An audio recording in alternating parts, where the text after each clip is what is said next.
हे सोलापूर पालिकेकडून मान्सूनपूर्व नालेसफाई करण्यात येते, मात्र नालेसफाई व्यवस्थित केली जात नसल्याचा आरोप सोलापूरकरांनी केलाय। गेल्या काही दिवसांपासून सोलापूरमध्ये मुसळधार पाऊस पडतो, या पावसामुळे नाले तुंबत असल्याचा देखील आरोप केला जातोय।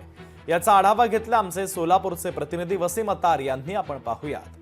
सोलापूर महानगरपालिकेकडून पावसाळ्यापूर्वी जे आहे ते नाले सफाई जे आहे ते करण्यात आलेले आहे। आपण सध्या पुणे नाक्याच्या या ठिकाणी जो तो नाला आहे, या नाल्याच्या ठिकाणी आपण आहोत। आपण पाहू शकता की या ठिकाणी नाली सफाई जे आहे ते या ठिकाणी करण्यात आल्याचं महानगरपालिकेकडून सांगण्यात येत आहे। मात्र सोलापूर शहरात अनेक ठिकाणी जे आहे ते नाले आहेत, मात्र त्या ठिकाणी जे आहे ते पावसामुळे नाले हे तुंबत असल्याचं देखील जे आहे ते सोलापूरकरांकडून जे आहे ते सांगण्यात येत आहे। यामुळे महानगरपालिकेने त्यावरती जे आहे ते लवकरात लवकर उपाययोजना कराव्यात अशी मागणी देखील जे आहे ते सोलापूरकर करत आहेत। सोलापूर शहरात काही दिवसापासून जे आहे ते मुसळधार पाऊस पडतो आणि या पावसामुळे जे आहे ते सोलापूर शहरातले नाले जे आहेत ते पूर्णपणे भरून जे आहे ते वाहत असल्याचे आपल्याला या ठिकाणी दिसत आहेत। मात्र काही ठिकाणी कचरा मोठ्या प्रमाणात असल्याने नाले तुंबत देखील असल्याचं देखील जे आहे ते आपल्याला या ठिकाणी दिसत आहे। त्यामुळे सोलापूर महानगरपालिकेकडनं जे आहे ते यावरती लवकरात लवकर उपाययोजना कराव्यात अशी मागणी देखील जे आहे ते सोलापूरकर करत आहेत।